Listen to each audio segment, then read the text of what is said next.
a gente acende a luz em casa, não imagina o caminho que essa energia percorreu. Primeiro, ela teve que ser gerada.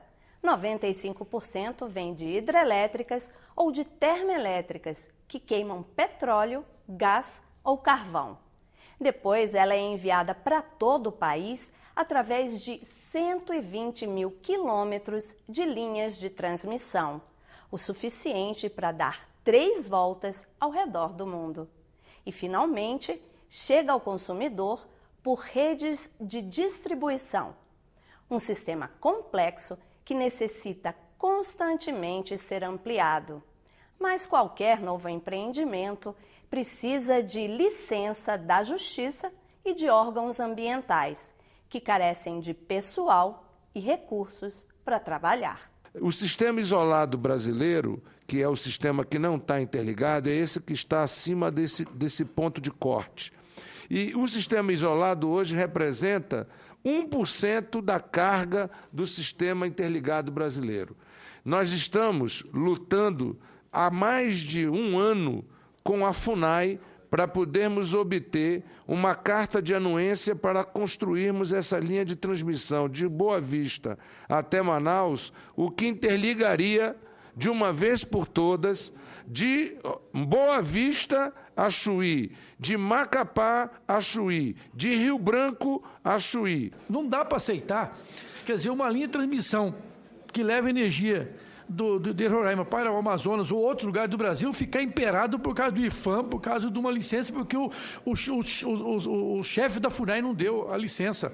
Nós precisamos sim, precisamos urgente, uma legislação que nos permita que todos os projetos estruturantes a nível nacional, não só de energia, mas também de rodovias, seja de interesse nacional e sai de cima para baixo e não do jeito que é hoje, de baixo para cima e para tudo e para tudo. Se nós não poderíamos montar uma legislação carimbando alguns projetos de infraestrutura como estratégicos para o país e, fundamentalmente, dando um tratamento diferenciado para esses projetos. O senhor vai ver, são coisas absolutamente incompreensíveis, que atrasam obras com essa importância e com o que elas representam para o país. Eu tinha ido visitar Belo Monte.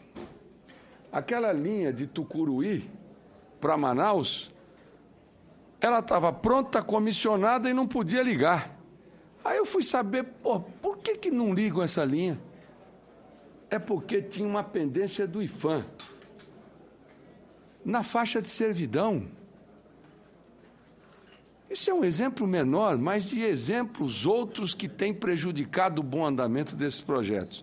E é no chão, não tem nada a ver com a linha. Couto Magalhães ali é um típico caso. Alguém que ganhou a usina no leilão em 2002, quando foi implantar, demorou muito o licenciamento, e quando saiu o licenciamento, praticamente inviabilizou. Inviabilizou porque exigiu uma vazão sanitária, exigiu regras que não eram previstas nem na época do leilão. E com isso, então, a legislação aí permitiu mais tarde, em 2013, eles devolveram a concessão por total inviabilidade. O custo daquele megawatt a hora ia sair tão caro. Eu acho que essa comunicação de ministério, que talvez seja uma grande dificuldade do país. Um ministério que se planeja e talvez o outro não esteja na mesma velocidade com as necessidades do país. Onde nós temos um fator importante de atraso, além do licenciamento ambiental, como já foi dito aqui, FUNAI, IFAM, muitas vezes as próprias licenças ambientais municipais, estaduais, às vezes quando passamos dentro de área de conservação, seja conservação por uso sustentável, seja área de conservação biológica, nós temos grandes dificuldades. Daí eu dizer que acho que é importante, concordei com o senador Delcídio, termos uma legislação específica que trate os projetos estratégicos de interesse nacional de forma diferenciada. A própria presidenta Dilma está integralmente favorável a essa intenção, inclusive achando de que, em matéria de estratégia nacional, a competência seja assumida pela União, que não haja compartilhamento, que nós tenhamos uma emenda na Constituição da República definindo o que é projetos estratégicos e na Constituição dando um tratamento diferenciado. A questão nuclear, então vamos ficar parados em Angra 3? Nós temos entre as térmicas brasileiras diversos tipos de térmicas. Obviamente que a mais econômica, a mais inteligente, a mais barata do ponto de vista de megawatt-hora, de custo de operação e de custo de manutenção é a nuclear. Hoje os custos nossos, o nosso custo de geração de megawatt nuclear é de R$20 o megawatt-hora.